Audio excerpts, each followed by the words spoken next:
Welcome back to Physics Short Classes. Students, this is a new series of video lecture where we are going to solve numerical problems. In each video, we are going to pick one concept and solve the numerical problems in that concept. First, we are going to discuss about problems in electric charges. Let us start. First question. Find charge on alpha particle. Here the thinking line is that alpha particle is nucleus of helium with atomic number equal to 2. That means it contains 2 protons, where each proton will contain a charge E equal to 1.6 into 10 raised to minus 19 coulomb. The formula that we have to use to obtain the charge on alpha particle is Q is equal to N into E.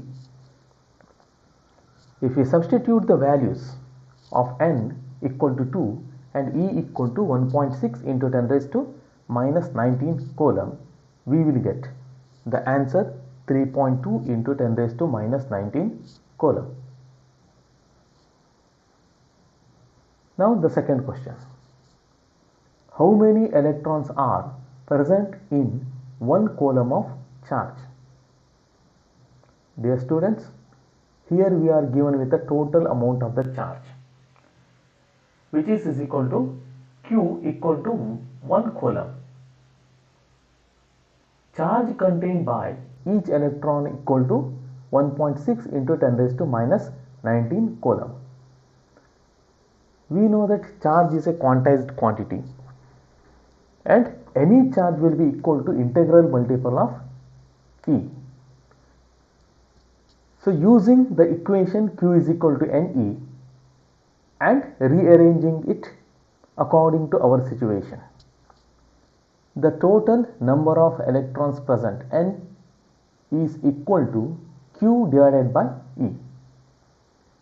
If we substitute the value of Q, which is equal to 1 coulomb, and E equal to 1.6 into 10 raised to minus 19, we will get the answer 6.25 into 10 raised to 18 coulombs.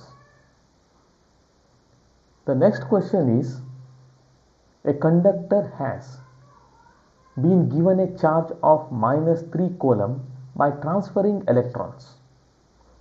Find the increase in the mass of the conductor in kg.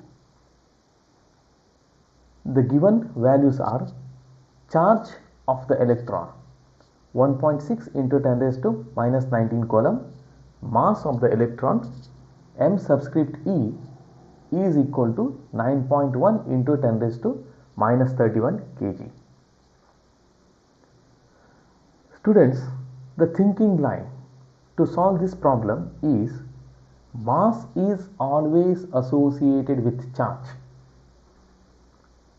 When we supply charge to a given object by acquiring the electrons, the mass of the object increases. And similarly, if we remove the electrons, the mass of the object decreases. As we know, only the electrons can be transferred from an object, not the positive charges. If we want to charge a given object positively, then obviously we have to remove the electrons, whereas in order to charge an object negatively, then we have to supply the charges. When a conductor is positively charged, its mass decreases, whereas when it is negatively charged, its mass increases. That we are using to solve this problem. The number of electrons transferred can be obtained by using the formula N is equal to Q divided by E, which is similar to the previous problem. Only the value of Q is different, which is 3, and hence the answer will be 18.75 into 10 raised to 18. In order to charge a conductor to a value of minus 3 coulombs, we have to supply 18.75 into 10 raised to 18 electrons, where each electron will possess a mass of 9.1 into 10 raised to minus 31 kg. So therefore, the total increase in the mass of the conductor m, it will be equal to the product of number of electrons supplied into mass of each electron, n into m subscript e. Substituting the values, we will get the total increase in the mass of the conductor equal to 1.7 into 10 raised to minus 11 kg. Students, there are a limited number of problems that can appear from the charge. So only formula that we are using in this concept is Q is equal to Ne. I have tried to solve the various problems that could appear in the examination. Thank you for watching the video. Subscribe the channel to watch more interesting videos.